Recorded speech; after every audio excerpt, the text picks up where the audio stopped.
जन्माद्यस्य यतोऽन्वयादितरतश्चार्थेष्वभिघ्नस्वराट् तेने ब्रह्महृदाय आदिकवये मुह्यन्ति यं सूरयः तेजो वारिमृदां यथा विनिमयो यत्र त्रिसर्गो मृषा धाम्ना स्वेन सदा निरस्तकुहकं सत्यं परं धीमहि नरकेसरिणं धिक्कृतहिरण्यकरिणं च सूकरिणं तोषितबुधजनहरिणं वरिणं दरिणं स्मरामि मन्दरिणम् अभ्रमं भङ्गरहितमजडं विमलं सदा आनन्दतीर्थमतुलं भजे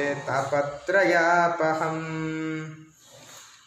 मिथ्यासिद्धान्तदुर्ध्वान्तविध्वंसनविचक्षणः जयतीर्थाख्यतरणिः भासतां नो हृदम्बरे तं वन्दे नरसिंहतीर्थनिलयं श्रीव्यासराट्पूजितम् ध्यायन्तं मनसा नृसिंहचरणं श्रीपादराजं गुरुम् अर्थिकल्पितकल्पोऽयं प्रत्यर्थिगजकेसरी व्यासतीर्थगुरुर्भूयादस्मदिष्टार्थसिद्धये तपोविद्याविरक्त्यादि सद्गुणो घाकरानहं वादिराजगुरून् वन्दे हयग्रीवपदाश्रयान् प्रणमत्कामधेनुञ्च भजत्सुरतरूपमं श्रीभावबोधकृत्पादचिन्तामणिमुपास्महे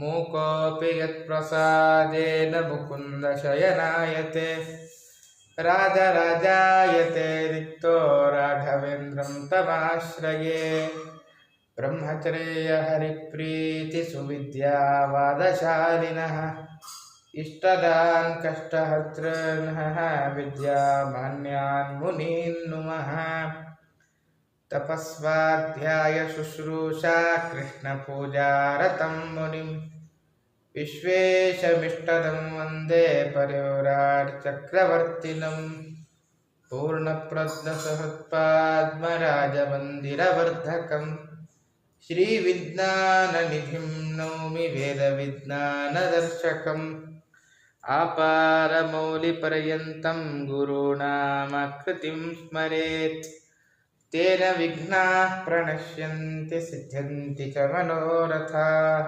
श्रीगुरुभ्यो नमः। अद्य कथानुवादे सति किञ्चित् पूर्वकथानुवादः। ನಿನ್ನೆಯ ದಿನ 8ನೇ ಸ್ಕಂಧದಲ್ಲಿ ರುದ್ರದೇವರು ವಿಷಪಾನ ಮಾಡುವ ಮೊದಲು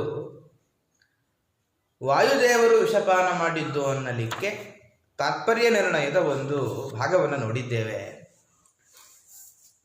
ಪದ್ಮಪುರಾಣದ ಉತ್ತರಖಂಡದಲ್ಲಿ ರುದ್ರದೇವರು ಪಾರ್ವತಿಗೆ ತುಂಬ ವಿಸ್ತಾರವಾಗಿ ನಾವೇನು ರುದ್ರ ಸರ್ವೋತ್ತಮ ಅಂತ ಉಪಾಸನೆ ಮಾಡುವ ಒಂದು ಪಂಗಡ ಇದೆ,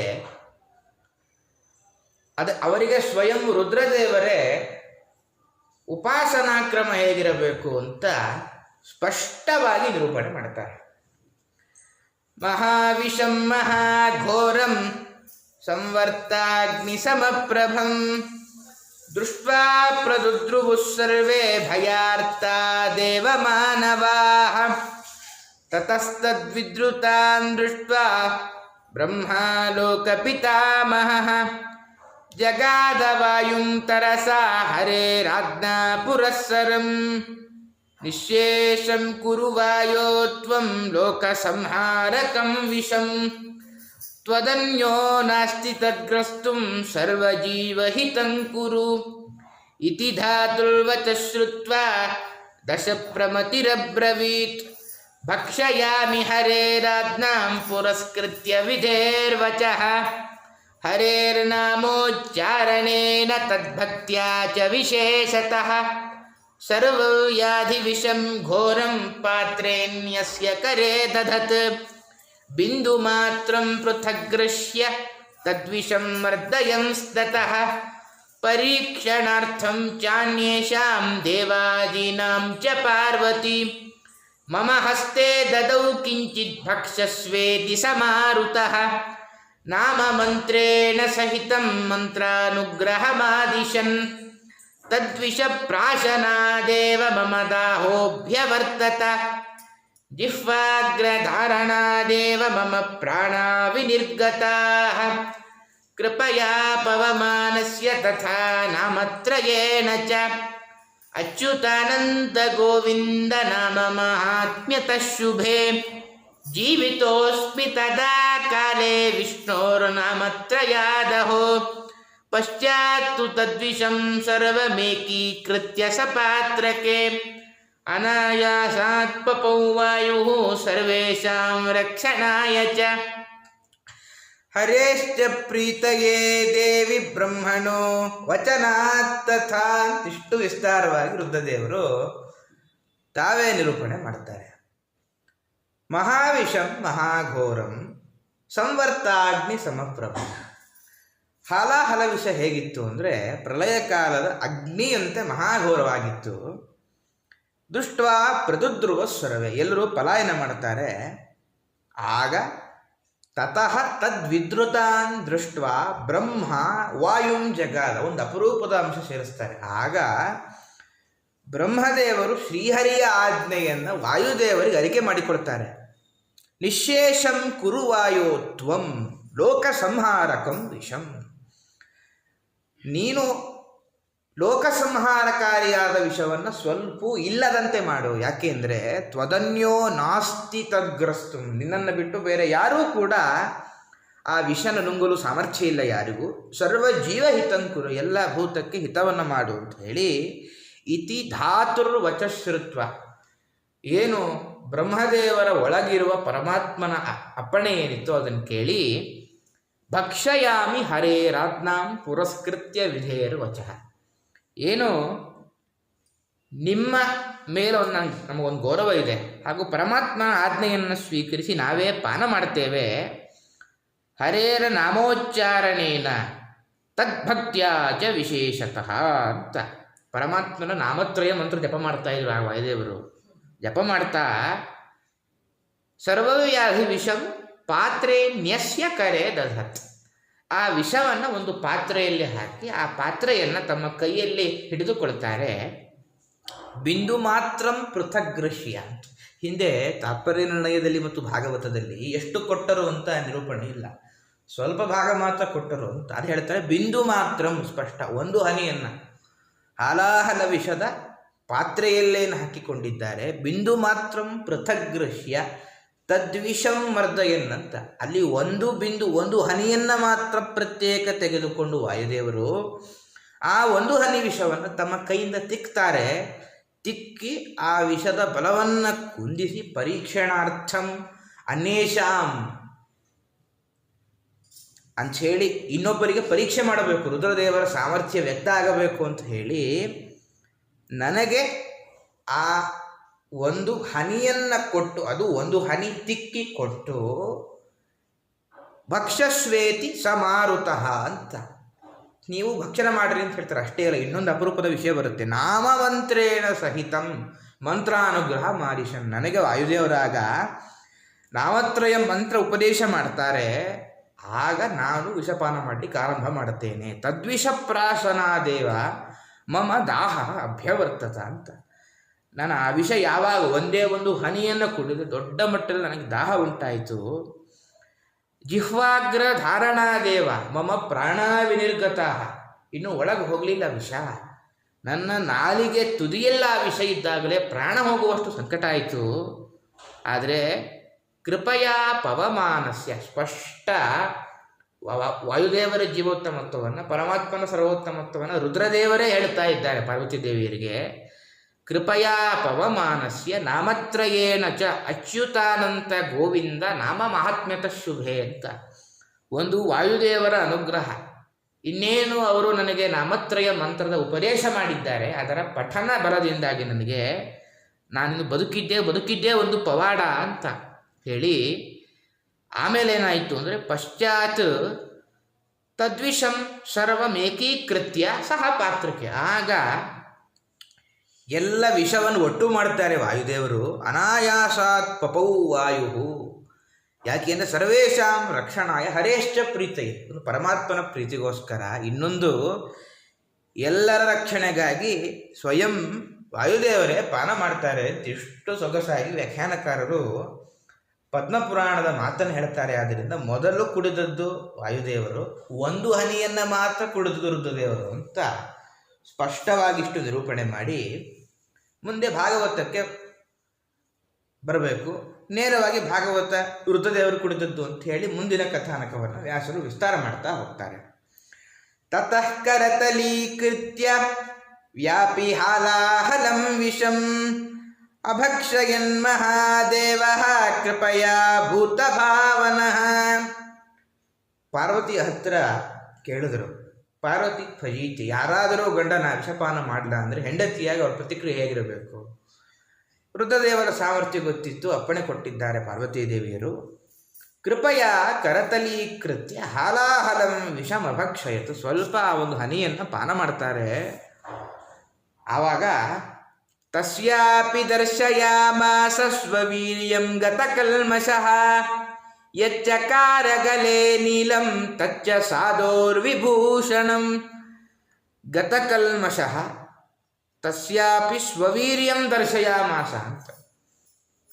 ರುದ್ರದೇವರ ಕಂಠದಲ್ಲಿ ಆ ವಿಷಯ ಇತ್ತು. ಪರಮಾತ್ಮ ರುದ್ರದೇವರು ಮೂರ್ಛಿತರಾದಾಗ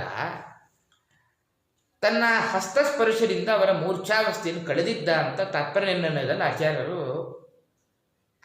ಅದರ ಬಗ್ಗೆ ನಿರೂಪಣೆ ಮಾಡುವಾಗ, ಮತ್ತು ಹಾಗಾದರೆ ಈ ಗುರುತನ್ನು ಯಾಕೆ ಕಳಿಸಿ ಹಾಕಲಿಲ್ಲ? ರುದ್ರದೇವರಿಗೆ ನೀಲಕಂಠ ಅಂತ ಹೆಸರು ಯಾಕೆ ಬರಬೇಕು? ಮಲಗಿದ್ದ ವ್ಯಕ್ತಿಯಂತೆ ಎಬ್ಬಿಸಿದ ರುದ್ರದೇವರನ್ನು ಆ ಗುರುತು ಇಲ್ಲದಂತೆ ಪರಮಾತ್ಮ ಯಾಕೆ ಮಾಡಲಿಲ್ಲ ಅಂದರೆ, ತಸ್ಯಾಪಿ ಸ್ವವೀರ್ಯಂ ದರ್ಶಯಾಮಾಸ ಅಂತ ಹೇಳ್ತಾರೆ ವ್ಯಾಸರು. ರುದ್ರದೇವರ ಸಾಮರ್ಥ್ಯ ಗೊತ್ತಾಗಬೇಕು, ಅದಕ್ಕೆ ಏನು ಮಾಡಿದ, ಸ್ವಲ್ಪ ವಿಷ ಉಳಿಸಿದ ಅಂತ. ಕಂಠ ನೀಲ ಇತ್ತು, ಆದ್ದರಿಂದ ಓ ಆ ವಿಷವನ್ನು ಪಾನ ಮಾಡಿದ ರುದ್ರದೇವರು ನೀಲಕಂಠರು ಅಂತ ಹೇಳಿ ಆ ವಿಷ ಅವರ ಸಾಮರ್ಥ್ಯವನ್ನು ವ್ಯಕ್ತಪಡಿಸ್ಲಿಕ್ಕಂತಾನೆ ಆ ಗುರುತು ಹಾಗೆ ಉಳಿಸಿದ. ಗಲೆ ನೀಲಂ ಚಕಾರ ತತ್ ಸಾಧೋ ವಿಭೂಷಣಮಲ್ಲ, ಅವರಿಗೆ ತೊಂದರೆ ಆಯ್ತಲ್ವ ಅಂದರೆ, ಯಾವತ್ತೂ ವಿಭೂಷಣಂ ಅಂತ ಹೇಳ್ತಾರೆ. ಸಜ್ಜನರಿಗೆ ಇನ್ನೊಬ್ಬರ ಉಪಕಾರಕ್ಕೋಸ್ಕರ ಏನು ತೊಂದರೆ ಬಂದರೂ ಕೂಡ ಅದು ಅವರಿಗೆ ಅಲಂಕಾರವೇ. ಅದರಿಂದಾಗಿ ರುದ್ರದೇವರಿಗೆ ಏನೂ ಸಮಸ್ಯೆ ಆಗಲಿಲ್ಲ ಅಂತಿಷ್ಟು ಹೇಳಿ, ತಪ್ಯಂತೆ ಲೋಕತಾಪೇನ ಸಾಧವ ಪ್ರಾಯಶೋ ಜನಾ ಪರಮಾರಾಧನಂ ತದ್ವಿ ಪುರುಷಸ್ಯಾಖಿಲಾತ್ಮನಃ. ಸಾಧವ ಜನಾ ಪ್ರಾಯಶಃ ಲೋಕತಾಪೇನ ತಪ್ಯಂತೆ. ಸಜ್ಜನರು ಯಾವತ್ತೂ ಇನ್ನೊಬ್ಬರ ಕಷ್ಟಕ್ಕೆ ಮರುಕಪಡ್ತಾರೆ, ಅದು ಅವರ ಸ್ವಭಾವ. ಆದ್ದರಿಂದ ಪುರುಷಸ್ಯ ಪರಮಾರಾಧನಂ ಅಂತ, ಯಾಕೆಂದರೆ ಅವರಿಗೆ ಪರಮಾತ್ಮನ ಆರಾಧನೆಯಲ್ಲೇ ಅವರು ತೃಪ್ತಿ ಕಾಣುವವರಾದ್ದರಿಂದ ಈ ದುಃಖವನ್ನು ದುಃಖಾಂತರೇ ಭಾವಿಸೋದಿಲ್ಲ. ಆ ಸ್ಥಿತಿಯನ್ನೂ ಮೀರಿದ್ದಾರೆ ಮಹಾರುದ್ರರು. ಆದ್ದರಿಂದ ನಿಶಾಮ್ಯ ಕರ್ಮ ತಚ್ಚಂಭೋ ದೇವದೇವಸ್ಯ ಮೇಲ್ಹುಷಃ ಪ್ರಜಾದಾಖ್ಯಾಯಣಿ ಬ್ರಹ್ಮ ವೈಕುಂಠಶ್ಚ ಶಶಂಸಿರೇ.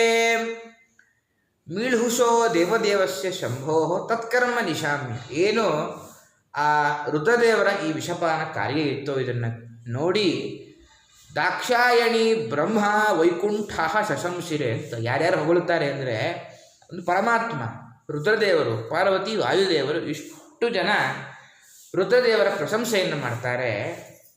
ಪ್ರಸ್ಕನ್ನ ಪಿಬತಃ ಪಾಣೇಃ ಯತ್ಕಿಂಚಿತ್ ಜಗೃಹುಸ್ಮತತ್ ವೃಶ್ಚಿಕಾ ಹಿ ವಿಷೌಷಭ್ಯಃ ದಂದಶೂಕಾಶ್ಚ ಯೇ ಪರೇ. ಪಿಬತಃ ಪಾಣೇಃ ಪ್ರಸನ್ನಂ ಯತ್ಕಿಂಚಿತ್. ಆ ವಿಷದ ತೀಕ್ಷ್ಣತೆ ಎಷ್ಟಿತ್ತು ಅಂದರೆ, ರುದ್ರದೇವರು ಕೊಟ್ಟದ್ದು ಒಂದು ಹನಿ, ಆ ಒಂದು ಹನಿಯಲ್ಲೂ ಸ್ವಲ್ಪ ಕೆಳಗೆ ಬಿದ್ದಿತ್ತು. ಆ ವಿಷ ವೃಶ್ಚಿಕ ಅಹಿ ವಿಷೌಷಭ್ಯ ದಂದಶೂಕಾ ಅಪರೇ ಜಗೃಹಿ ಅಂತ. ಆ ತುಣುಕು ಏನಿತ್ತು, ಒಂದು ಹನಿಯ ತುಣುಕು ಏನಿತ್ತು, ಆ ವಿಷವೇ ಈ ಚೇಳುಗಳಲ್ಲಿ, ಹಾವುಗಳಲ್ಲಿ ಮತ್ತು ಕೆಲವು ವಿಷಬಳ್ಳಿಗಳಲ್ಲಿ ಸೇರಿಕೊಳ್ತು. ಆದ್ದರಿಂದ ಈ ವಿಷಕ್ಕೆ ಮನುಷ್ಯನಿಗೆ ಮರಣ ಬರುತ್ತೆ ಅಂದರೆ ಸುತರಾಂ ರುದ್ರದೇವರು ಕುಡಿದ ಒಂದು ಹನಿ, ವಾಯುದೇವರು ಪಾನ ಮಾಡಿದ ಹಾಲಾಹಲ ವಿಷದ ತೀವ್ರತೆಯನ್ನು ನಾವು ಅರ್ಥ ಮಾಡಿಕೊಳ್ಳಬೇಕು ಅಂತಿಷ್ಟು ಹೇಳಿ ಇಲ್ಲಿಗೆ ಈ ಅಧ್ಯಾಯದ 7ನೇ ಅಧ್ಯಾಯದ ಸಮಾಪ್ತಿಯನ್ನು ಮಾಡಿ ಮುಂದೆ ಏನಾಯಿತು 8ನೇ ಅಧ್ಯಾಯದಲ್ಲಿ ಶುಕಾಚಾರ್ಯರು ನಿರೂಪಣೆ ಮಾಡ್ತಾರೆ. ಶ್ರೀ ಶುಕೌವಾಚ ಪೀತೆ ಗರೆ ವೃಷಾಂಕೇಣ ಪ್ರೀತಾಸ್ತೆ ಮರದಾನವಾ ಮವಂತುಸ್ತರಸಾ ಸಿಂಧುಂ ಹವಿರ್ಧಾನಿ ತಥೋಭವತ್. ವೃಷಾಂಕೇಣ ಗರೆ ಪೀತೆ ಸತಿ ಅಮರದಾನವ ಪ್ರೀತಾಸಂತಹ.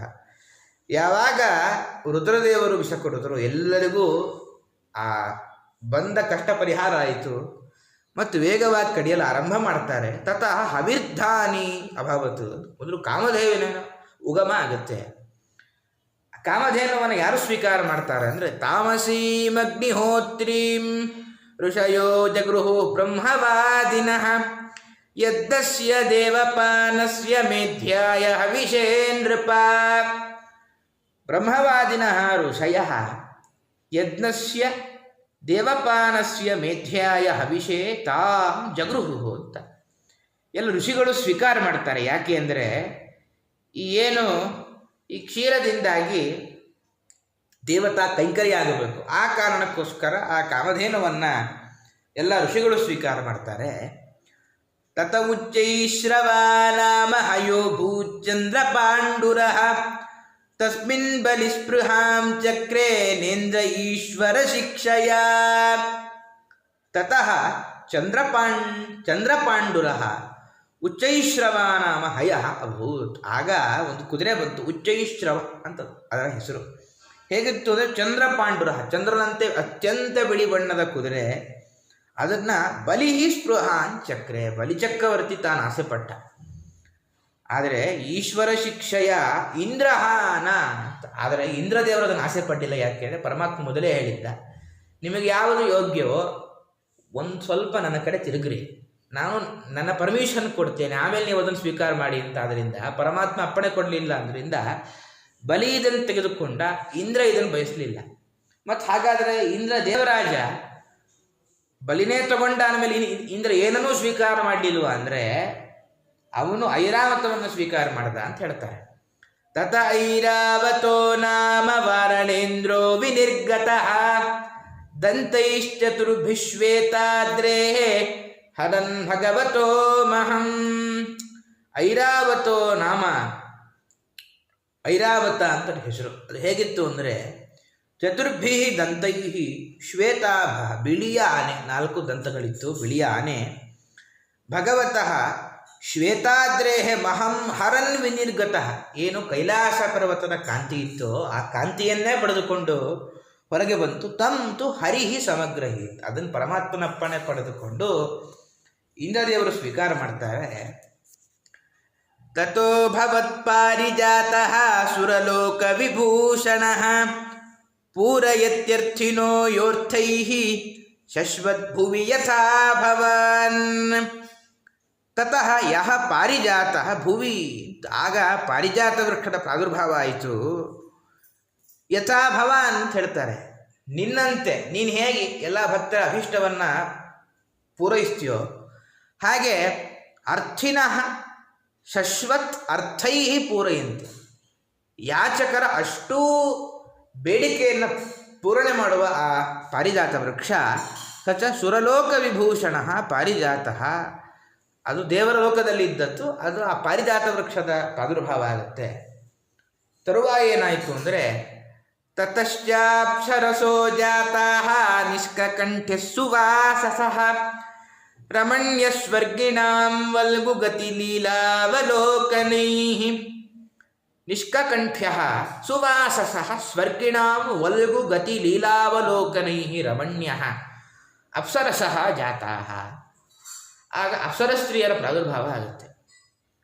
ಒಳ್ಳೆ ವಸ್ತ್ರ, ಒಳ್ಳೆ ಆಭರಣಗಳಿಂದ ಕೂಡಿದ ಹಾಗೆಯೇ ಬರ್ತಾರೆ.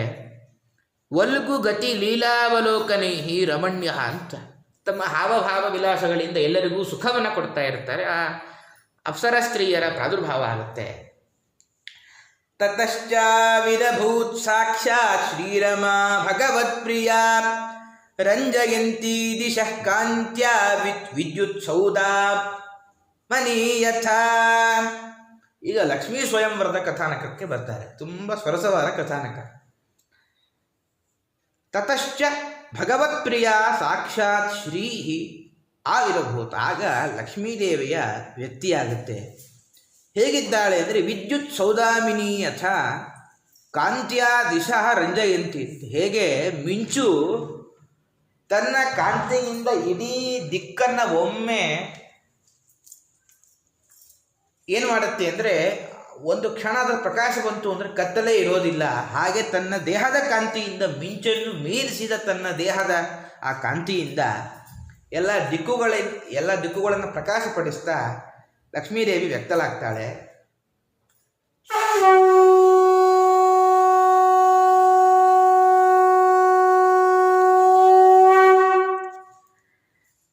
ರಮಾದೇವಿ ಪ್ರಾದುರ್ಭಾವ ಆದಾಗ ಎಲ್ಲರೂ ರಮಾದೇವಿ ನಮಗೆ ಪತ್ನಿಯಾಗಬೇಕು ಅಂತ ಎಲ್ಲರಿಗೂ ಮನಸ್ಸು ಬಂದಿತ್ತು. ಇಂದ್ರದೇವರಿಂದ ಆರಂಭ ಮಾಡಿಕೊಂಡು ಬಲಿಯ ತನಕ, ಅಸುರರ ಕಟ್ಟಕಡೆಯ ತನಕ, ಎಲ್ಲ ದೇವತೆಗಳ ಕಟ್ಟಕಡೆಯ ತನಕ ಪ್ರತಿಯೊಬ್ಬ ದೇವತಾ ಗಣಕ್ಕೂ ಅಸುರಗುಣಕ್ಕೂ ಅಮೃತ ಬೇಕು ಅಂತ ಮನಸ್ಸೇ ಇರಲಿಲ್ಲ. ರಮಾದೇವಿ ನಮಗೆ ಪತ್ನಿಯಾಗಬೇಕು ಅಂತ ಎಲ್ಲರೂ ಭಾವಿಸ್ತಾ ಇದ್ರು. ಅವರ ಭಾವನೆಗಳನ್ನು ಕಥಾನಕವನ್ನು ಮುಂದೆ ವಿಸ್ತಾರ ಮಾಡ್ತಾರೆ. ತಸ್ಯಾಶ್ಚಾಸನ ಮಾನಿನ್ಯೇ ಮಹೇಂದ್ರೋ ಮಹದದ್ಭುತಂ ಮೂರ್ತಿಮತ್ಯಸ್ಯ ಶ್ರೇಷ್ಠ ಹೇಮಕುಂಭೈರ್ಜಲಂ ಶುಚಿ. ಸಮುದ್ರ ಮುಳುಗಿದಾಗ ಹಾಲಾಹಲ ವಿಷ ಬಂದಾಗ ಅಮೃತ ಕಡಿಯಲಿಕ್ಕೆ ಸ್ವಲ್ಪ ಕಷ್ಟಪಟ್ಟರೂ ವ್ಯರ್ಥ ಅಂದುಕೊಂಡು ಎಲ್ಲರೂ ಪರಮಾತ್ಮನ ಪ್ರಾರ್ಥನೆ ಮಾಡಿದರು. ಲಕ್ಷ್ಮೀದೇವಿಯ ಪ್ರಾದುರ್ಭಾವ ಆದಾಗ ಎಲ್ಲ ಅಮೃತ ಕಡಿಯೋದು ಬಿಟ್ಟು ಅವಳ ಸತ್ಕಾರದಲ್ಲಿ ಎಲ್ಲರೂ ತಮ್ಮ ಕೈಂಕರ್ಯವನ್ನು ಪ್ರಾರಂಭ ಮಾಡುತ್ತಾರೆ. ಮಹೇಂದ್ರ ತಸ್ಯಾಹ ಅದ್ಭುತಂ ಮಹದಾಸನಂ ಅನಿನ್ಯೆ. ಮೊದಲಿಗೂ ಇಂದ್ರದೇವರೇ ದೊಡ್ಡ ಆಸನವನ್ನು ಕೊಡ್ತಾರೆ. ಹೇಮಕುಂಭೈ ಶುಚಿಜಲ ಅನಿನ್ಯು. ಎಲ್ಲ ಜಲಾಭಿಮಾನಿ ದೇವತೆಗಳು ಬಂಗಾರದ ಕೊಡಗಳಿಂದ ನೀರನ್ನು ತಂದು ಕೊಡ್ತಾರೆ ಲಕ್ಷ್ಮೀದೇವಿಯರಿಗೆ. ಆದಮೇಲೆ ಅಭಿಜೇಚನಿಕಾ ಭೂಮಿ ಆಹರತ್ ಸಕಲೌಷಧೀ ಗಾವಃ ಪಂಚ ಪವಿತ್ರಾಣಿ ವಸಂತೋ ಮಧುಮಾಧವಂ. ಭೂಮಿ ಅಭಿಷೇಚನಿಕಾ ಸಕಲೌಷಧಿ ಆಹರತ್ ಅಂತ. ಎಲ್ಲ ಧಾನ್ಯಗಳನ್ನು ಯಾವತ್ತು ಸ್ನಾನ ಮಾಡುವಾಗ ಕೆಲವು ಧಾನ್ಯಗಳನ್ನು ಹಾಕಿಕೊಂಡು ಸ್ನಾನ ಮಾಡಬೇಕು, ಮೈಯ ಕಾಂತಿ ವೃದ್ಧಿಯಾಗತ್ತೆ ಅಂತ ಕ್ರಮ ಇತ್ತು. ಆ ಎಲ್ಲ ಧಾನ್ಯಗಳನ್ನು ತಂದು ಕೊಡ್ತಾರೆ ಭೂದೇವಿ. ಗಾವಃ ಪಂಚ ಪವಿತ್ರಾಣಿ. ಎಲ್ಲ 5 ಗೋಮೂತ್ರ ಗೋಮಯಾದಿಗಳನ್ನು ಅವುಗಳ ಅರ್ಪಣೆ ಮಾಡುತ್ತೆ. ವಸಂತಃ ಮಾಧವಂ ಮಧು ಆಹರತು ಅಂತ. ವಿಶೇಷವಾಗಿ ವಸಂತ ಋತುವಿನ ಅಭಿಮಾನಿ ದೇವತೆಯನ್ನು ಮಾಡ್ತಾನೆ. ಜೇನುತುಪ್ಪ ಫಲಪುಷ್ಪಾದಿಗಳನ್ನು ಎಲ್ಲರೂ ಮಥನೆ ಮಾಡ್ತಾ ಇದ್ರು. ಎಲ್ಲರೂ ಬಿಟ್ಟು, ಯಾಕೆಂದರೆ ಬಹುಮಾನ ಕೊಟ್ಟು ಒಂದನ್ನು ಪಡೆಯಬೇಕು ಅಂತ ಬಹುಮಾನ ಕೊಡೋದು ಕ್ರಮ. ಎಲ್ಲರೂ ಬಹುಮಾನವನ್ನು ಕೊಟ್ಟು ಲಕ್ಷ್ಮೀ ದೇವಿಯರನ್ನು ತಮ್ಮ ಪತ್ನಿಯರನ್ನಾಗಿ ಮಾಡಿಕೊಳ್ಳಬಹುದು ಅಂತ ಒಂದು ವಿಚಾರ. ಎಲ್ಲರೂ ಮಾಡುವ ಕೆಲಸ ಬಿಟ್ಟು ಈ ಎಲ್ಲ ಕೈಂಕರ್ಯವನ್ನು ಮಾಡ್ತಾ ಇದ್ದಾರೆ. ಸಮುದ್ರ ಪೀತ ಕೌಶೇಯ ವಾಸಸಿ ಸಮುಪಾಹರತ್ ವರುಣಸ್ರಜಂ ವೈಜಯಂತಿ ಮಧುನಾ ಮತ್ತ ಷಟ್ಪದಾಂ. ಮದುವೆಗೆ ವಯಸ್ಸಿಗೆ ಬಂದ ಲಕ್ಷ್ಮೀ ಪ್ರಾದುರ್ಭಾವ ಆಗಿತ್ತು. ಇನ್ನೇನು ಸ್ವಯಂವರ ಆಗಬೇಕು. ಅದಕ್ಕೆ ಏನು ಮಾಡಿದ ಅಂದರೆ ಸಮುದ್ರ ಪೀತಕೌಶೇಯ ವಾಸಸಿ ಸಮುಪಾಹರತ್ತು. ಒಳ್ಳೆ ಹಳದಿಯ ರೇಷ್ಮೆ ವಸ್ತ್ರ ತಂದಿದ್ದ ಸಮುದ್ರ ರಾಜ. ಮಧುನಾ ಮತ್ತಃ ಷಟ್ಪದ ವೈಜಯಂತೀಂ ಶಿರಜಂ ಸಮುಪಾಹರತು ಅಂತ ಒಂದು ವೈಜಯಂತಿ ಮಾಲೆಯನ್ನಿತ್ತ. ಅದು ಹೇಗಿತ್ತು ಅಂದರೆ ಆ ವೈಜಯಂತಿ ಮಾಲೆಯಲ್ಲಿ ತುಂಬ ಅನೇಕ ಸುಗಂಧಯುಕ್ತವಾದ ಹೂವುಗಳಿತ್ತು. ಎಲ್ಲ ಆ ವೈಜಯಂತಿ ಮಾಲೆಯೊಟ್ಟಿಗೆ ಎಲ್ಲ ದುಂಬಿಗಳು ಇನ್ನೂ ಕೂಡ ಆ ಮಾಲೆಯನ್ನು ಓಡಿ ಹೋಗಿರಲಿಲ್ಲ. ಆ ಎಲ್ಲ ರಸವನ್ನು ಪಾನ ಮಾಡುತ್ತಾ, ಆ ಹೂವಿನ ಮಕರಂದವನ್ನು ಪಾನ ಮಾಡುತ್ತಾ ಮತ್ತರಾಗಿ ಆ ಎಲ್ಲ ಧ್ವನಿಗಳು, ಆ ದುಂಬಿಗಳು ವಿಲಕ್ಷಣವಾಗಿ ಸಂಗೀತ ಹಾಡ್ತಾ ಇದ್ದಂತೆ. ಯಾಕೆ ಅಂದರೆ ಈ ಮಾಲೆ ಪರಮಾತ್ಮನ ಕುತ್ತಿಗೆಗೆ ಬೀಳುತ್ತೆ, ನಮಗೆ ಪರಮಾತ್ಮನ ಸಂಘ ಬರುತ್ತೆ ಅಂತ ಹೇಳಿ ಆ ರೀತಿಯಾಗಿ ಏನು ಇದ್ದ ವೈಜಯಂತಿ ಮಾಲೆಯನ್ನು ಸ್ವಯಂವರಕ್ಕೋಸ್ಕರ ಸ್ವಯಂ ವರ್ಣರೂಪಿ ಪರಮಾತ್ಮನೇ ಕೊಡ್ತಾನೆ. ಇಷ್ಟು ಹೇಳಿ ಭೂಷಣಾನಿ ವಿಚಿತ್ರಾಣಿ ವಿಶ್ವಕರ್ಮ ಪ್ರಜಾಪತಿ ಹಾರಂ ಸರಸ್ವತಿ ಪದ್ಮಮಜೋ ನಾಗಾಶ್ಚ ಕುಂಡಲೇ. ಪ್ರಜಾಪತಿ ವಿಶ್ವಕರ್ಮ, ವಿಚಿತ್ರಾಣಿ ಭೂಷಣಾನಿ, ವಿಶ್ವಕರ್ಮ ದೇವಶಿಲ್ಪಿ, ಅನೇಕ ಆಭರಣಗಳನ್ನು ನೀಡುತ್ತಾನೆ. ಸರಸ್ವತಿ ಲಕ್ಷ್ಮೀದೇವಿ ಸೊಸೆ. ಹಾರಂ ಅಜಃ ಪದ್ಮಂ ನಾಗಃ ಕುಂಡಲೆ, ಕಿವಿಯ ಆಭರಣವನ್ನು ಶೇಷದೇವರು, ಬ್ರಹ್ಮದೇವರು ಕಮಲವನ್ನು ಇರ್ತಾರೆ. ಈ ರೀತಿಯಾಗಿ ಮತ್ತು ಮುತ್ತಿನ ಮಾಲೆಯನ್ನು ಸೊಸೆಯಾದ ಸರಸ್ವತಿ ದೇವಿಯರು ಎಲ್ಲರೂ ಕೂಡ ಅರ್ಪಣೆ ಮಾಡ್ತಾರೆ. ಸರಸ್ವತಿ, ಇಲ್ಲಿ ಒಬ್ಬರು ವ್ಯಾಖ್ಯಾನಕಾರರು ತಮಾಷೆ ಮಾಡ್ತಾರೆ, ಅಲ್ಲ ಸರಸ್ವತಿ ಮತ್ತು ಬ್ರಹ್ಮದೇವರು ಅವರಿಬ್ಬರು ಸಮುದ್ರ ಮಥನದಲ್ಲಿ ಏನು ಪಾತ್ರ ಇರಲಿಲ್ಲ. ಇಂದ್ರಾದಿ ದೇವತೆಗಳಿಗೆ ಒಂದು ಆಸೆ ಏನು ಅಂತಂದರೆ, ಹೇಗಾದರೂ ಮಾಡಿ ನಾವು ಅವರನ್ನು ಒಲಿಸಿಕೊಳ್ಳಬೇಕು ಅಂತ ಹೇಳಿ ಅವರು ಕೊಟ್ಟದ್ದು ಸರಿಯಾಗೇ ಇದೆ. ಆದರೆ ಬ್ರಹ್ಮದೇವರು ಯಾಕೆ ಕೊಟ್ಟದ್ದು? ಇಲ್ಲ, ಬ್ರಹ್ಮದೇವರು ತಾಯಿ ಆದ್ದರಿಂದಾಗಿ ತನಗೂ ಜನನಿ ತಾಯಿಗೆ ಗೌರವ ಕೊಡಬೇಕು ಅಂತ ಕೊಟ್ಟದ್ದು ಸರಿ. ಮತ್ತು ಸರಸ್ವತಿ ದೇವಿ ಯಾಕೆ ಕೊಟ್ಟದ್ದು ಅಂದರೆ, ಅದಕ್ಕೆ ಅವ್ರು ಹೇಳಿದ್ದು ಬ್ರಹ್ಮದೇವರಿಗೆ ಆ ಮೋಹ ಇರಲಿಲ್ಲ ಅಂತ ತೋರಿಸ್ಬೇಕಾಗಿತ್ತು. ಅದಕ್ಕೆ ಸರಸ್ವತಿ ದೇವಿ ಒಂದು ತಾವು ಕೊಟ್ಟು ಹೋದರು ಮುತ್ತಿನ ಮಾಲ. ಆದ್ದರಿಂದಾಗಿ ತನ್ನ ಗಂಡನಿಗೆ ಲಕ್ಷ್ಮೀದೇವಿ ಮೇಲೆ ಮೋಹ ಇಲ್ಲ. ಮೋಹ ಇದ್ದರೆ ತಾನು ಬರ್ತಾ ಇರಲಿಲ್ಲ. ಯಾಕೆ ಅಂದರೆ ಯಾವ ಹೆಣ್ಣು ಕೂಡ ತನ್ನ ಮುಂದೆಯೇ ತನ್ನ ಗಂಡ ಇನ್ನೊಬ್ಬ ಸ್ತ್ರೀಯನ್ನು ನನ್ನ ಪತ್ನಿಯಾಗಿ ಬರಲಿಕ್ಕೆ ಆಭರಣ ಕೊಡೋದು ಯಾರು, ಬಹುಮಾನ ಕೊಡೋದು ಯಾರು ಸಹಿಸಲ್ಲ. ಹಾಗಾಗಿ ಬ್ರಹ್ಮದೇವರಿಗೇನು ಲಕ್ಷ್ಮೀದೇವಿಯ ಮೇಲೆ ಒಂದು ಆ ತಾಯಿಯ ಗೌರವ ಇತ್ತು, ಅದನ್ನು ತೋರಿಸ್ಲಿಕ್ಕಂತೂ ಏನೋ ಸರಸ್ವತಿ ದೇವಿಯರು ಮುತ್ತಿನ ಹಾರ ಕೊಟ್ಟದ್ದು ಅಂತ ಒಂದು ಕಾವ್ಯಮಯವಾಗಿ ಒಂದು ವರ್ಣನೆ ಮಾಡ್ತಾರೆ. ಆಗ ಒಮ್ಮೆ ಎಲ್ಲರನ್ನೂ ನೋಡ್ತಾಳೆ, ಯಾರು ತನಗೆ ಯೋಗ್ಯರಲ್ಲ ಅಂತ ಲಕ್ಷ್ಮೀದೇವಿಗೆ ಅನಿಸುತ್ತೆ. ಆ ಒಂದು ವಿಲಾಸವನ್ನು ವರ್ಣನೆ ಮಾಡ್ತಾರೆ. ವಿಲೋಕಯಂತಿ ನಿರವದ್ಯಮಾತ್ಮನಃ ಪದಂ ಧ್ರುವಂ ಚಾವ್ಯಭಿಚಾರಿ ಸದ್ಗುಣಂ ಗಂಧರ್ವ ಯಕ್ಷಾಸುರ ಸಿದ್ಧ ಚಾರಣ ತ್ರೈವಿಷ್ಟಪೇಯಾದಿಷು ನಾನ್ವವಿಂದತೆ. ಸಾ ಗಂಧರ್ವ ಯಕ್ಷಾಸುರ ಸಿದ್ಧಚಾರಣ ತ್ರೈವಿಷ್ಟಪೇಯಾದಿಷು, ಎಲ್ಲರಲ್ಲೂ ನೋಡ್ತಾಳೆ. ಆದರೆ ಅವ್ಯಭಿಚಾರಿ ಸದ್ಗುಣಂ, ಪೂರ್ಣ ಗುಣ ಯಾರಲ್ಲೂ ಕಾಣಲ್ಲ. ಅವಳಿಚ್ಛೆ ಏನು ಅಂದರೆ ಸ್ವತಂತ್ರ ಗುಣಗಳುಳ್ಳವ ನನ್ನ ಗಂಡನಾಗಬೇಕು ಅಂತ ಎಲ್ಲರನ್ನೂ ನೋಡ್ತಾಳೆ. ನಾನ್ವ ವಿಂದತ್, ನಾರಾಯಣನ ಲಕ್ಷಣ ಎಲ್ಲೂ ಇರಲಿಲ್ಲ, ಯಾರೂ ಕಾಣಲಿಲ್ಲ ಅಂಥೇಳಿ ಅವರಲ್ಲಿ ಕೆಲವು ದೋಷಗಳಿತ್ತು ಅಂತ ಅವರನ್ನು ಬಿಡ್ತಾಳಂತ. ಏನು ದೋಷಗಳು ಅಂದರೆ ಒಂದು 2-3 ದೋಷಗಳನ್ನು ಪಟ್ಟಿ ಮಾಡ್ತಾರೆ ಇಲ್ಲಿ. ನೂನಂ ತಪೋ ಯಸ್ಯ ನ ಮನ್ಯು ನಿರ್ಜಯಃ ಜ್ಞಾನಂ ಕ್ವಚಿತ್ ತಜ್ಜನ ಸಂಗವರ್ಜಿತಂ ಕಶ್ಚಿನ್ ಮಹಾಂಸ್ತಸ್ಯ ನ ಕಾಮ ನಿರ್ಜಯಃ ಸ ಈಶ್ವರಃ ಕಿಂ ಪರತೋ ವ್ಯಪಾಶ್ರಯಃ. ನೂನಂ ತಪೋ ಯಸ್ಯ ನ ಮನ್ಯು ನಿರ್ಜಯಃ ಅಂತ ರುದ್ರದೇವರಿದ್ದಾರೆ. ದಶಕಲ್ಪಂ ಅಂತ 10 ಕಲ್ಪ ಲವಣಾಂಭಸಿ ಅಂತ ಸಮುದ್ರದಲ್ಲಿ ಕೂತು 10 ಕಲ್ಪ ತಪಸ್ಸು ಮಾಡಿದ್ದಾರೆ ರುದ್ರದೇವರು.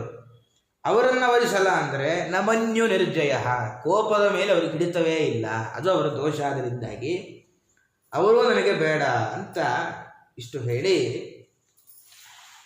ಅವರು ಕಾಮ ಗೆದ್ದಿದ್ದಾರೆ, ಆದರೆ ಕ್ರೋಧ ಗೆದ್ದಿಲ್ಲ. ಯಾಕೆಂದರೆ ಕ್ರೋಧ ಗೆಲ್ಲೋದು ತುಂಬ ಕಷ್ಟ. ಅದಕ್ಕೆ ಪರಮಾತ್ಮ ನಾರಾಯಣ ರೂಪ ಧಾರಣೆ ಮಾಡಿದ್ದು ಅಂತ ನಾವು ಒಂದು ಕಡೆ ಕೇಳಿದ್ದೇವೆ. ಸಾಮಾನ್ಯ ಕ್ರಮ ಏನು ಅಂದರೆ ದೇವತೆಗಳು ಋಷಿಗಳ ಮನೋದಾರ್ಢ್ಯ ಪರೀಕ್ಷಣೆಗೋಸ್ಕರ ಅಪ್ಸರಾಸ್ತ್ರೀಯರನ್ನು ಕಳಿಸ್ತಾರೆ. ಕೆಲವರು ಸಂಸಾರಿಗಳಾಗ್ತಾರೆ, ಕೆಲವರು ಶಾಪ ಕೊಡ್ತಾರೆ. ನಾರಾಯಣ ರೂಪಿ ಪರಮಾತ್ಮ ತಾನು ತಪಸ್ಸು ಮಾಡುವಾಗಲೂ ಕೂಡ ಇಲ್ಲೇನಾಗಿತ್ತು ಅಂದರೆ ಇಂದ್ರದೇವರು ಒಂದು ನಟನೆ ಮಾಡಲಿಕ್ಕೋಸ್ಕರ ಅಂಥೇಳಿ ಅವರ ಒಳಗೆ ನಿಂತು ಪರಮಾತ್ಮನೇ ಪ್ರೇರಣೆ ಕೊಟ್ಟ. ಅಪ್ಸರಾಸ್ತ್ರೀಯರ ಗಣ ಬರುತ್ತೆ ಆಶ್ರಮಕ್ಕೆ. ನಾರಾಯಣ ದೇವರು ಯಾವ ವಿಕಾರಕ್ಕೂ ಒಳಗಾಗಲ್ಲ. ಒಮ್ಮೆ ಕಣ್ಣು ತೆಗೆದು ನೋಡುತ್ತಾರೆ. ಮೇನಕೆ ಇವರೆಲ್ಲ ಇರ್ತಾರೆ, ಅವರಿಗೆ ಭಯ, ಓ ಹಾಗಾದರೆ ನಮಗೆ ಶಾಪ ಕೊಟ್ಟಾರು ಅಂತ. ಆಗ ಹೇಳುತ್ತಾರೆ, ಏನು ಇಷ್ಟೇ ಜನವ, ನಿಮಗೆ ಯಾರಿಗೂ ಸೌಂದರ್ಯ ಇಲ್ಲ ಅಂಥೇಳಿ ತಮ್ಮ ತೊಡೆಯಿಂದ ಊರ್ವಶಿಯನ್ನು ಸೃಷ್ಟಿ ಮಾಡಿ ನಿಮಗಿಂತ ಉತ್ತಮ ಇವಳು ಮುಂದೆ ಯಾರಾದರೂ ಋಷಿಗಳಿಗೆ ಮನೋದಾರ್ಢ್ಯ ಪರೀಕ್ಷಣೆಗೆ ಇವಳನ್ನು ನಾನು ಕಾಣಿಕೆಯಾಗಿ ನೀಡ್ತಾ ಇದ್ದೇನೆ ಅಂತ ಹೇಳಿ ಅವಳಿಗೆ ಸತ್ಕಾರ ಮಾಡಿ ಅಪ್ಸರಾಶ್ರೀಯರು ಇಂದ್ರದೇವರ ಹತ್ರ ಕಳಿಸ್ತಾರೆ. ಆದ್ದರಿಂದ ಕ್ರೋಧ ಮತ್ತು ಕಾಮ ಹೇಗೆ ಗೆಲ್ಲಬೇಕು ಅಂತ ನಿರೂಪಣೆ ಮಾಡಲಿಕ್ಕೆ ನಾರಾಯಣ ರೂಪ ಪರಮಾತ್ಮ ಅವತಾರ ಮಾಡಿದ್ದು. ವೃದ್ಧದೇವ ಇದ್ದಾನೆ, ಆದ್ದರಿಂದಾಗಿ ಆದರೆ ಅವನಿಗೆ ಕೋಪದ ಮೇಲೆ ಹಿಡಿತಾ ಇಲ್ಲ. ಆದ್ದರಿಂದಾಗಿ ನಾನು ಅವರನ್ನು ನನ್ನ ಪತಿಯನ್ನಾಗಿ ಸ್ವೀಕಾರ ಮಾಡೋದಿಲ್ಲ. ಜ್ಞಾನಂ ಕ್ವಚಿತ್ ತಚ್ಚ ನಸಂಗವರ್ಜಿತಂ ಅಂತ. ಇನ್ನು ಪ್ರಾಣದೇವರಿದ್ದಾರೆ, ವಾಯುದೇವರು. ನಾನು ಅತ್ಯಂತ ಉಚ್ಚ ಮಟ್ಟದ ಜ್ಞಾನ ಅವರಿಗಿದೆ, ಆದರೆ ನಸಂಗವರ್ಜಿತಂ, ಅವರು ಸಂಸಾರಿಗಳು. ಆದರೆ ಸಂಸಾರಿ ಆಗದವನ ಒಟ್ಟಿಗೆ ನಾನು ಸಂಸಾರ ಮಾಡಬೇಕು ಅಂತ ಲಕ್ಷ್ಮೀದೇವಿ ಇಚ್ಛೆ. ಆದ್ದರಿಂದ ಪ್ರಾಣದೇವರು ನನಗೆ ಯೋಗ್ಯರಲ್ಲ. ಇನ್ನೊಂದು ಅರ್ಥ ಮಾಡ್ತಾರೆ, ಸಂಘ ಅಂತ ಹೇಳ್ತಾರೆ. ಸಂಘ ಅಂದರೆ ಸಂಘ ಭಗವಂತ, ಸಂಘ ಅಂದರೆ ಲಬ್ಧ ಅಂತ ಅರ್ಥ. ಪರಮಾತ್ಮನಿಂದ ಇವರಿಗೆ ಜ್ಞಾನಾನಂದಾದಿಗಳು ಲಬ್ಧವಾಗಿದೆ. ಸ್ವತಂತ್ರವಾದ ಜ್ಞಾನ ಆನಂದ ವಾಯುದೇವರಿಗಿಲ್ಲ. ಅದರಿಂದಾಗಿ ಅವರು ನನಗೆ ಸರಿ ಹೊಂದಲ್ಲ. ಇನ್ನು ಬ್ರಹ್ಮದೇವರಿದ್ದಾರೆ, ಸ್ವಲ್ಪ ವಾಯುದೇವರಿಗಿಂತ ಪಟ್ಟದಲ್ಲಿ ದೊಡ್ಡವರು ಬ್ರಹ್ಮದೇವರು. ಯೋಗ್ಯತೆ ಇಲ್ಲ ಒಂದೇ ಆದರೂ ಕೂಡ ಸ್ಥಾನದಲ್ಲಿ ಸ್ವಲ್ಪ ಆಧಿಕ್ಯ ಇದೆ. ಆದ್ದರಿಂದ ಬ್ರಹ್ಮದೇವರು ನನ್ನ ಪತಿಯಾಗಬಹುದಾ ಅಂದರೆ ಕ್ವಚಿತ್ ಮಹಾಂಸ್ತಸ್ಯ ನಕಾಮ ನಿರ್ಜಯ. ಮಹಾನ್ ಅಂತ ಹೇಳ್ತಾರೆ, ದೊಡ್ಡ ಚತುರ್ಮುಖ. ಏಕೆಂದರೆ ಇಡೀ ಪ್ರಪಂಚದ ಸೃಷ್ಟಿ ವಿಸ್ತಾರ ಮಾಡಿದ ದೇವತೆ. ಆದರೆ ಅವರಿಗೂ ಕೂಡ ಕಾಮ ಗೆದ್ದಿಲ್ಲ ಅವರು. ಯಾಕೆ ಅಂದರೆ ಕಾರಣ ಕೊಡ್ತಾರೆ. ಕಾಮ ಯಾಕೆ ಗೆದ್ದಿಲ್ಲ ಅಂದರೆ ಬ್ರಹ್ಮದೇವರು ಸರಸ್ವತಿ ವಸ್ತುತಃ ಅವರೇ ಸೃಷ್ಟಿ ಮಾಡಿದ್ದು, ತಾನೇ ಸೃಷ್ಟಿ ಮಾಡಿ ತನ್ನ ಮಗಳನ್ನೇ ವಿವಾಹ ಆದ. ಬ್ರಹ್ಮದೇವರು ಕಾಮವನ್ನೇ ಗೆದ್ದಿಲ್ಲ. ಆದ್ದರಿಂದ ಬ್ರಹ್ಮದೇವರು ಕೂಡ ನನಗೆ ಯೋಗ್ಯರಲ್ಲ. ಸ ಈಶ್ವರ ಕಿಂ ಪರತೋ ವ್ಯಪಾಶ್ರಯ, ಇವರೇ ಯೋಗ್ಯರಲ್ಲ ಅಂದ ಮೇಲೆ ಇವರನ್ನು ಆಶ್ರಯ ಮಾಡಿದ ಉಳಿದ ಯಾರೂ ಕೂಡ ನನಗೆ ಯೋಗ್ಯರಾಗಲ್ಲ ಅಂತ ಹೇಳಿ, ಅದರಿಂದಾಗಿ ಯಾರೂ ನನಗೆ ಯೋಗ್ಯರಲ್ಲ ಅಂತಿಷ್ಟು ಹೇಳಿ, ಧರ್ಮ ಕ್ವಚಿತ್ ತಸ್ಯ ನ ಭೂತ ಸೌಹೃದಂ ತ್ಯಾಗ ಕ್ವಚಿತ್ ತಜ್ಜಲ ಮುಕ್ತಿ ಕಾರಣಂ ವೀರ್ಯಂ ನ ಪುಂಸ್ಯೋಸ್ತ್ಯಜ ವೇಗ ನಿಷ್ಕೃತಂ ನ ಹಿ ದ್ವಿತೀಯೋ ಗುಣಸಂಗವರ್ಜಿತಃ. ಶಾಸ್ತ್ರಕಾರರ ಅಂಬೋಣ ಏನು ಅಂದರೆ, ಗಾರ್ಹಸ್ಥ್ಯ ಯಾಕೆ ಶ್ರೇಷ್ಠ ಅಂದರೆ ಧನ್ಯೋ ಗೃಹಸ್ಥಾಶ್ರಮ ಅಂತ. ಧಾರ್ಮಿಕ ವಿಧಿವಿಧಾನಕ್ಕೆ ಗಾರ್ಹಸ್ಥ್ಯಾಶ್ರಮ ತುಂಬ ಪ್ರಶಸ್ತ ಅಂತ. ಧರ್ಮರಾಜರಿದ್ದಾರೆ, ಒಳ್ಳೆ ಧಾರ್ಮಿಕ ಧರ್ಮನಿಷ್ಠೆ ಇದೆ. ಆದ್ದರಿಂದ ಧರ್ಮರಾಜ ನನ್ನ ಗಂಡನಾಗಬಹುದಾ ಅಂದರೆ ಧರ್ಮ ಕ್ವಚಿತ್ ತಸ್ಯ ನಭೂತ ಸೌಹೃದಂ. ಎಲ್ಲರ ಮರಣಶಾಸನ ಮಾಡ್ತಾನೆ. ಪ್ರತಿದಿನ ಸಾವಿರಾರು ಜನರ ಮನುಷ್ಯರ ಪ್ರಾಣಿಗಳ ಮೃತ್ಯುದಾಯಕ ಅವನು. ಧರ್ಮನಿಷ್ಠೆ ಇದ್ರೂ ಕೂಡ ಪ್ರಾಣಿ ಹಿಂಸೆ ಮಾಡ್ತಾನೆ. ಅದರಿಂದ ಅವನಿಗೆ ಪ್ರಾಣಿಗಳ ಮೇಲೆ ದಯ ಇಲ್ಲ. ಮತ್ತು ನಾನು ಮದುವೆ ಆದರೂ ನನ್ನ ಮೇಲೂ ದಯ ಇರಲ್ಲ. ಪ್ರತಿದಿನ ನನ್ನ ಮರಣ ಆಗ್ತಾ ಇರುತ್ತೆ. ಆದ್ದರಿಂದ ಧರ್ಮರಾಜರು ನನಗೆ ಯೋಗ್ಯರಲ್ಲ. ತ್ಯಾಗ ಕ್ವಚಿತ್ ತಚ್ಚನ ಮುಕ್ತಿ ಕಾರಣ. ಬಲಿ ಇದ್ದಾನೆ, ದಾನ ಕೊಟ್ಟವ ಅಂದರೆ ಒಳ್ಳೆ ದಾನ ಮಾಡ್ತಾ ಇದ್ದಾನೆ, ಮುಕ್ತಿ ಕಾರಣ. ಏನೇ ದಾನ ಕೊಟ್ಟರು ಅವನಿಗೆ ಮುಕ್ತಿ ಅಂತೋದು ಕಾರಣ ಆಗಲಿಲ್ಲ, ಇಲ್ಲಿದೆ ಕೀರ್ತಿಗೆ ಕಾರಣ ಆಯಿತು. ಬಲಿಯೂ ಯೋಗ್ಯನಲ್ಲ. ಅಲ್ಲ, ಇನ್ನು ಹೇಳುವಾಗ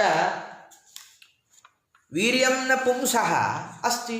ಅಲ್ಲ, ತುಂಬ ಪರಾಕ್ರಮಿಗಳೆಲ್ಲ ಇದ್ದಾರೆ ರಾಕ್ಷಸರು, ಕಾಲನೇಮಿಯವರೆಲ್ಲ. ಅಂದರೆ ಅಜವೇಗ ನಿಷ್ಕೃತಂ, ಎಲ್ಲರೂ ಕಾಲನಾಮಕ ಪರಮಾತ್ಮನ ವೇಗದಿಂದ ಇವರ ವೇಗ ಕಳಚುತ್ತೆ. ಅವನ ವೇಗ ಮೀರಿದ ವೇಗ ಯಾರದೂ ಇಲ್ಲ. ಅದರಿಂದಾಗಿ ನಹಿ ದ್ವಿತೀಯೋ ಗುಣಸಂಗ ವರ್ಜಿತ. ಪರಮಾತ್ಮನನ್ನು ಬಿಟ್ಟರೆ ಯಾರೂ ಇನ್ನೊಬ್ಬರು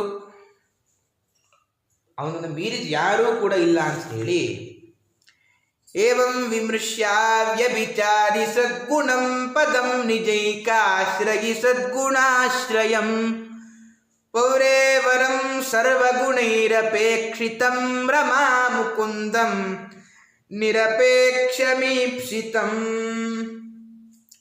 ಏವಂ ವಿಮೃಶ್ಯ ಅವ್ಯಭಿಚಾರಿ ಸದ್ಗುಣಂ ಅಂಥೇಳಿ ವೌರೇವರಂ ಸರ್ವಗುಣೈರಪೇಕ್ಷಿತಂ ರಮಾ ಮುಕುಂದಂ ಅಂಥೇಳಿ, ನನಗೆ ಯೋಗ್ಯರು ಯಾರು ಅಂದರೆ ಪರಮಾತ್ಮ ಒಬ್ಬನೇ, ಇನ್ಯಾರು ಯೋಗ್ಯರಲ್ಲ ಅಂತ ಭಾವಿಸಿ ರಮಾದೇವಿಯರು ಏನು ಮಾಡ್ತಾರೆ, ಪರಮಾತ್ಮನಿಗೆ ಮಾಲೆಯನ್ನು ಹಾಕ್ತಾರೆ. ಅಲ್ಲಿಗೆ ಅವರ ಸ್ವಯಂವರ ಆಗುತ್ತೆ ಅಂತ ಇಷ್ಟು ಕಥಾನಕ. ಎಲ್ಲರೂ ಈ ಭಾಗಕ್ಕೆ ಇಷ್ಟೇ ವ್ಯಾಖ್ಯಾನ ಮಾಡಿದ್ರು. ಇಲ್ಲಿ ಒಂದು ಪ್ರಶ್ನೆ ಯಾರಿಗೂ ಬರಲಿಲ್ಲ, ನಮಗಂತೂ ಕೇಳುವುದೇ ಇಲ್ಲ, ಅದನ್ನು ಪ್ರಶ್ನೆಯೇ ಬರಲಿಲ್ಲ. ಆಚಾರ್ಯರು ಒಂದು ಅಪರೂಪದ ಸಿದ್ಧಾಂತಕ್ಕೆ ಸಂಬಂಧಪಟ್ಟ ಒಂದು ಭಾಗವನ್ನು ಇಲ್ಲಿ ಆಚಾರ್ಯರು ವಿಮರ್ಶೆ ಮಾಡ್ತಾರೆ. ಇಲ್ಲಿ ಹೇಳುವಾಗ ಲಕ್ಷ್ಮೀದೇವಿ ಪರಮಾತ್ಮನ ನಿಯತ ಪತ್ನಿ, ಆದರೆ ಪ್ರತಿಯೊಬ್ಬರನ್ನು ನೋಡಿ ವಿಚಾರ ಮಾಡಿ ಕೊನೆಗೆ ಪರಮಾತ್ಮನಿಗೆ ಮಾಲೆ ಹಾಕ್ತಾಳೆ ಅಂತ ಯಾಕೆ ಹೇಳಬೇಕು ಅಂತ ಒಂದು ಪ್ರಶ್ನೆಗೆ ಉತ್ತರ ಏನು ಅಂತಂದರೆ ಆಚಾರ್ಯರು ಒಂದು ಪ್ರಮಾಣ ಕೊಟ್ಟು ಈ ಪ್ರಶ್ನೆಗೆ ಉತ್ತರ ನೀಡುತ್ತಾರೆ. ಅನಾದ್ಯನಂತ ಕಾಲೇಪಿ ವಿಷ್ಣುಮೇವಾಶ್ರಿತಾರಮ ಅನ್ಯೇಷಾಂ ಜ್ಞಾಪನಾರ್ಥಾಯ ದೋಷಾನುಕ್ವೇತರಾಂಜಹೌ. ಅನಾದ್ಯನಂತ ಕಾಲೇಪಿ ವಿಷ್ಣುಮೇವ ಆಶ್ರಿತಾರಮ. ಅನಾದಿ ಕಾಲ, ಎಲ್ಲ ಕಾಲಗಳಲ್ಲೂ ಪರಮಾತ್ಮನನ್ನೇ ಆಶ್ರಯ ಮಾಡಿದ್ದು ಲಕ್ಷ್ಮೀದೇವಿ. ಆದರೆ ಬ್ರಹ್ಮಾದಿಗಳಲ್ಲಿ ದೋಷಗಳನ್ನು ಹೇಳ್ತಾ ಪರಿತ್ಯಾಗ ಮಾಡುತ್ತಾ ಬಂದಳು. ಆದ್ದರಿಂದ ಬ್ರಹ್ಮಾದಿಗಳೆಲ್ಲ ದೋಷಯುಕ್ತರು, ಪರಮಾತ್ಮ ಒಬ್ಬನೇ ದೋಷರಹಿತ ಅಂತ ಮನುಜರಿಗೆ ಒಂದು ಸಂದೇಶ ಕೊಡಬೇಕು. ಆ ಕಾರಣಕ್ಕೋಸ್ಕರ ಈ ನಟನೆ ಮಾಡಿದ್ದು. ಮತ್ತಷ್ಟೇ ಅಲ್ಲ, ಹಾಗಾದರೆ ಬರೀ ದೋಷಗಳನ್ನು ಹೇಳ, ಕೆಲವು ಗುಣಗಳನ್ನು ಹೇಳ್ತಾರೆ. ಗುಣಗಳೂ ಇದೆ, ದೋಷಗಳೂ ಇದೆ ಅಂತ ಹೇಳಿ ಒಂದು ವೇಳೆ ಇವರ ಯಾರ ಬಗ್ಗೆಯೂ ಹೇಳದೆ ಹೋದರೆ, ಪರಮಾತ್ಮನನ್ನು ಮಾತ್ರ ನೇರವಾಗಿ ಸ್ವೀಕಾರ ಮಾಡಿದ್ದರೆ ಹಾಗಾದರೆ ಇವರೆಲ್ಲ ಗುಣವಂತರು, ಪರಮಾತ್ಮನೂ ಗುಣವಂತ, ಮತ್ತು ಇನ್ನೊಬ್ಬರನ್ನು ಬಿಟ್ಟು ಇವರನ್ನೇ ಯಾಕೆ ಸ್ವೀಕಾರ ಮಾಡಿದರು ಅಂತ ಪರಮಾತ್ಮನ ಹಾಗೆ ಇವರು ಗುಣವಂತರು ಅಂತ ಭ್ರಮೆ ಬರ್ತಾ ಇತ್ತು. ಅದಕ್ಕೆ ಎಲ್ಲರ ದೋಷವನ್ನು ಹೇಳ್ತಾಳೆ, ಗುಣವನ್ನು ಹೇಳಿ ಪರಮಾತ್ಮನನ್ನು ಅವನಿಗೆ ಕೊನೆಗೆ ಮಾಲೆ ಹಾಕ್ತಾಳೆ. ಆದ್ದರಿಂದ ಪರಮಾತ್ಮನೇ ಸರ್ವಗುಣ ಪರಿಪೂರ್ಣ ಅಂತ ಅರಿಕೆ ಉಂಟು ಮಾಡಬೇಕು ಅನ್ನೋ ಕಾರಣಕ್ಕೋಸ್ಕರ ಈ ರೀತಿಯಾಗಿ ಮಾಡಿದ್ದು ಹೊರತಾಗಿ ಲಕ್ಷ್ಮೀದೇವಿಗೆ ಇತರಾಂಜಹು ಅದಕ್ಕೆ ವಿಚಾರ ಮಾಡಿದ್ದು ಹೊರತು ಲಕ್ಷ್ಮೀದೇವಿಗೆ ಅಜ್ಞಾನ ಇದೆ ಅಂತ ಅರ್ಥ ಅಲ್ಲ ಅಂತ ಹೇಳಿ ಇಷ್ಟು ವಿಚಾರ ಮಾಡಿ ಇದನ್ನೇ ಹೇಳುವಾಗ ವೇದ ಶ್ರೀಶ್ಚತೆ ಲಕ್ಷ್ಮೀಶ್ಚ ಹ್ರೀಶ್ಚತೆ ಅಂತ ಪರಮಾತ್ಮನಿಗೆ ಅವನ ಮಡದಿಯಾಗಿ ಎರಡು ರೂಪದ ಲಕ್ಷ್ಮೀದೇವಿ ಇದ್ದಾಳೆ. ಒಂದು ಹ್ರೀ, ಇನ್ನೊಂದು ಶ್ರೀ ಅಂತ ಪಂಡಿತಾಚಾರ್ಯರು ಹೇಳುವಾಗ ಅಂಕೆ ಸ್ಥಿತ ಶ್ರೀ, ವಕ್ಷಸಿ ಸ್ಥಿತ, ತನ್ನ ತೊಡೆಯಲ್ಲಿರುವವಳು ಶ್ರೀರೂಪ.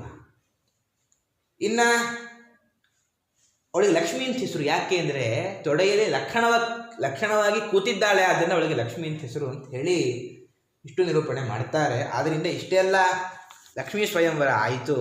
ಆವಾಗ ಶಂಖತೂರ್ಯ ಮೃದಂಗಾನಾಂ ವಾದಿತ್ರಾಣಾಂ ಪೃಥಕ್ಸ್ವನಃ ದೇವಾನುಗಾನಾಂ ಶಸ್ತ್ರೀಣಾಂ ನೃತ್ಯತಾಂ ಗಾಯತಾವಭೂತ್. ಶಂಖತೂರ್ಯ ಮೃದಂಗಾನಾಂ ವಾದಿತ್ರಾಣಾಂ ಸ್ವನಃ ಅಂತ ಎಲ್ಲ ಮೃದಂಗಗಳ ಶಬ್ದ, ವಾದ್ಯಗಳ ಶಬ್ದ ತಾನೇ ಆರಂಭವಾಗಿತ್ತಂತೆ ಆ ಒಂದು ಶುಭ ಗಳಿಗೆಗೆ. ನೃತ್ಯದಾಂ ಗಾಯತಾಂ ದೇವಾನುಗಾನಾಂ ಸ್ವನಃ ಪೃಥಗಭೂತ್, ಎಲ್ಲ ಗಂಧರ್ವರ ಗಾನ ಆರಂಭ ಆಗಿತ್ತು. ಇಷ್ಟು ಪ್ರತಿಕ್ರಿಯೆ ಇತ್ತಲ್ಲಿ ಎಲ್ಲ ದೇವತೆಗಳದು. ಇಷ್ಟು ಹೇಳಿ ಬ್ರಹ್ಮರುದ್ರಾಂಗಿರೋ ಮುಖ್ಯಾಃ ಸರ್ವೇ ವಿಶ್ವಸೃಜೋ ವಿಭುಂ ಈಡಿರೇ ವಿತಥೈರ್ಮಂತ್ರೈಃ ತಲ್ಲಿಂಗೈಃ ಪುಷ್ಪವರ್ಷಿಣಃ. ಎಲ್ಲ ದೇವತೆಗಳು ಏನು ಮಾಡ್ತಾರೆ ಅಂದರೆ ಪುಷ್ಪವರ್ಷಿಣ ಸಂತಹ ಮಂತ್ರೈಹಿ ಈಡಿರೆ, ಪುಷ್ಪವೃಷ್ಟಿಯನ್ನು ಮಾಡ್ತಾ ಎಲ್ಲರೂ ಕೂಡ ಸ್ತೋತ್ರ ಮಾಡ್ತಾರೆ. ಶ್ರಿಯಾ ವಿಲೋಕಿತ ದೇವಾಃ ಸಪ್ರಜಾಪತಯಃ ಪ್ರಜಾಃ ಶೀಲಾದಿಗುಣ ಸಂಪನ್ನಾಃ ಲೇಭಿರೇ ನಿರ್ವೃತ್ತಿಂ ಪರಾಂ. ಸಪ್ರಜಾಪತಯಃ ದೇವಾಃ ಶ್ರಿಯಾ ವಿಲೋಕಿತಾ ಸಂತಃ ಶೀಲಾದಿ ಗುಣ ಸಂಪನ್ನಾ ನಿರ್ವೃತ್ತಿಂ ಲೇಭಿರೆ ಅಂತ ಒಳ್ಳೆ ಗುಣಗಳ ಅಭಿವೃದ್ಧಿ ಆಯ್ತಲ್ಲ ದೇವತೆಗಳಿಗೆ ಲಕ್ಷ್ಮೀ ಕಟಾಕ್ಷದಿಂದ. ಇಷ್ಟು ಹೇಳಿದ ಮೇಲೆ ಆದರೆ ದೇವತೆಗಳ ಇಷ್ಟು ಗುಣ ಆಯಿತು, ದೈತ್ಯರ ಪರಿಸ್ಥಿತಿ ಹೇಗಿತ್ತು ಅಂತ ವರ್ಣನೆ ಮಾಡ್ತಾರೆ. ನಿಸ್ಸತ್ವ ಲೋಲುಪ ರಾಜನ್ ನಿರುದ್ಯೋಗಾಗತತ್ರಪಾಃ ಯದಾ ಚೋಪೇಕ್ಷತೆ ಲಕ್ಷ್ಮ್ಯಾ ಬಭೂವುರು ದೈತ್ಯ ದಾನವಾಃ. ಯದಾ ದೈತ್ಯ ದಾನವಾಹ ಲಕ್ಷ್ಮಿಯ ಉಪೇಕ್ಷಿತ, ಲಕ್ಷ್ಮೀಯರನ್ನು ತಮ್ಮ ಪತ್ನಿಯನ್ನಾಗಿ ಬರಬೇಕು ಅಂತ ಬಯಸಿದ್ರು. ಸ್ವಯಂವರ ಮಾಲೆ ಆದ ಮೇಲೂ ಹೊಟ್ಟೆ ಕಿಚ್ಚೆ ಪಡ್ತಾ ಇದ್ರು. ಏನು ಪರಮಾತ್ಮ ನಿನ್ನ ಒಂದು ಅದೃಷ್ಟ ಅಂತ ಲಕ್ಷ್ಮೀದೇವಿಯ ಮಹಾತ್ಮವನ್ನೇ ಅರ್ಥ ಮಾಡಿಕೊಳ್ಳಿಲ್ಲ ಮೂರ್ಖರು. ಅವರಿಗೆ ನಿಸ್ಸತ್ವಾಹ ಲೋಲುಪಾಹ ನಿರುದ್ಯೋಗಾಹ, ಇರೋ ಬಲ ಕಡಿಮೆ ಆಯಿತು ಅವರಿಗೆ. ಗತತ್ರಪ ಬಹು, ಏನು ನಾಚಿಕೆ ಇಲ್ಲದ ವ್ಯರ್ಥರಾಗಿ ಅವರು ತಮ್ಮ ಒಂದು ಕೆಲಸವನ್ನು ಮಾಡಿಕೊಂಡರು. ಅಥಾಸೀತ್ ವಾರುಣೇ ದೇವಿ ಕನ್ಯಾ ಕಮಲಲೋಚನ ಅಸುರಾಜಗೃಹುಸ್ತಾಂ ವೈ ಹರೇರನುಮತೇನ ತೇ. ಅಥ ಕಮಲಲೋಚನ ಕನ್ಯಾ ವಾರುಣೀ ದೇವಿ ಆಸೀತ್. ಆಗ ಮಧ್ಯಕ್ಕೆ ಅಭಿಮಾನಿ ದೇವತೆ ಕಮಲಲೋಚನ, ಕಮಲದಂತೆ ಕಣ್ಣಿತ್ತು ವಾರುಣೀ ದೇವಿಯರ ಪ್ರಾದುರ್ಭಾವ ಆಯಿತು. ಏನು ಆ ಮದಿರಾ ಬಂತು ಅದನ್ನು ಹರೇ ಅನುಮತೇನ ತಾಂ ತೇ ವೈ ಜಗೃಹು, ಆ ವಾರುಣೀ ದೇವಿಯರನ್ನು ಮತ್ತು ಆ ಮದ್ಯವನ್ನು ಕೂಡ ಇದು ಅಸುರರು ಇದು ತಮ್ಮ ಪಾಲಿನ ಪಂಚಾಮೃತ ಅಂತ ಹೇಳಿಕೊಂಡು ಸ್ವೀಕಾರ ಮಾಡ್ತಾರೆ. ಹೇಳಿ ಮುಂದೇನಾಗಿತ್ತು ಅಂದರೆ ಅಥೋದೇರ್ ಮಧ್ಯಮಾನಾತ್ ಕಾಶ್ಯಪೈರಮೃತಾರ್ತಿಭಿಃ ಉದತಿಷ್ಠನ್ ಮಹಾರಾಜ ಪುರುಷ ಪರಮಾದ್ಭುತಃ. ಈಗ ಧನ್ವಂತರಿ ಪರಮಾತ್ಮನ ಪ್ರಾದುರ್ಭಾವ ಆಗತ್ತೆ.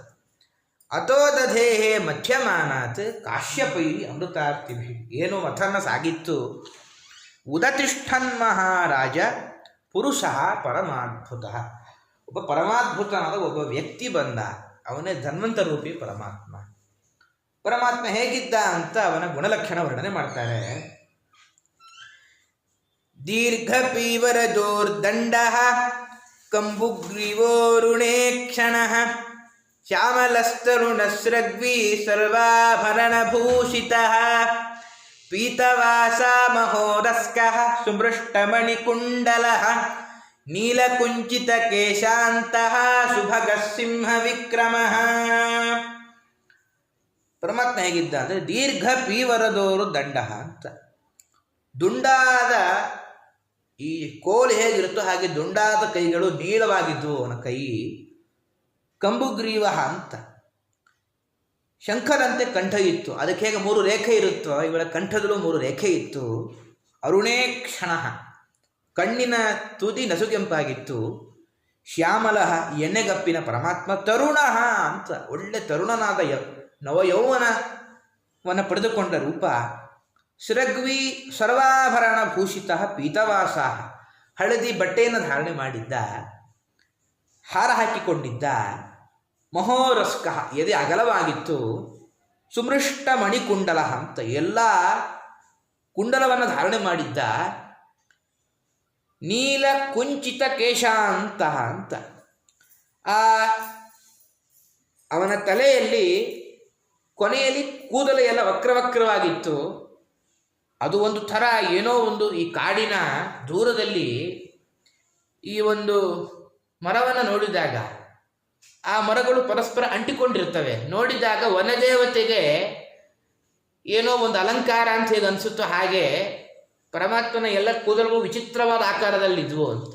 ಏನೋ ಒಂದು ಪರಮಾತ್ಮನಿಗೆ ಒಂದು ಅಲಂಕಾರ ಪ್ರಾಯವಾಗಿತ್ತು ಅವನ ಕೂದಲುಗಳು. ಸುಭಗ ಸಿಂಹ ವಿಕ್ರಮ ಅಂತ, ಸಿಂಹದ ಹಾಗೆ ನಡಿಗೆ ಇರುವ ಧನ್ವಂತ ರೂಪಿ ಪರಮಾತ್ಮನ ಪ್ರಾದುರ್ಭಾವ ಆಗತ್ತೆ. ಮುಂದೆ ಅಲ್ಲಿಂದ ಏನಾಯಿತು, ಅಲ್ಲಿ ಆಚಾರ್ಯರ ಒಂದು ತಾತ್ಪರ್ಯ ವ್ಯಾಖ್ಯಾನ ಮಾಡ್ತಾರೆ ಮತ್ತು ಮೋಹಿನಿ ರೂಪರ ಪ್ರಾದುರ್ಭಾವ. ಆ ಮುಂದಿನ ಕಥಾನಕವನ್ನು ನಾವು ನಾಳೆ ನೋಡೋಣ ಅಂತ ಹೇಳ್ತಾ, ಅನೇನ ಭಾವಿ ಯತ್ ಪುಣ್ಯಂ ತದಾಪ್ನೋತು ಗುರುರ್ಮಮ. ಶ್ರೀಕೃಷ್ಣಾರ್ಪಣಮಸ್ತು, ಮಧ್ವೇಶಾರ್ಪಣಮಸ್ತು.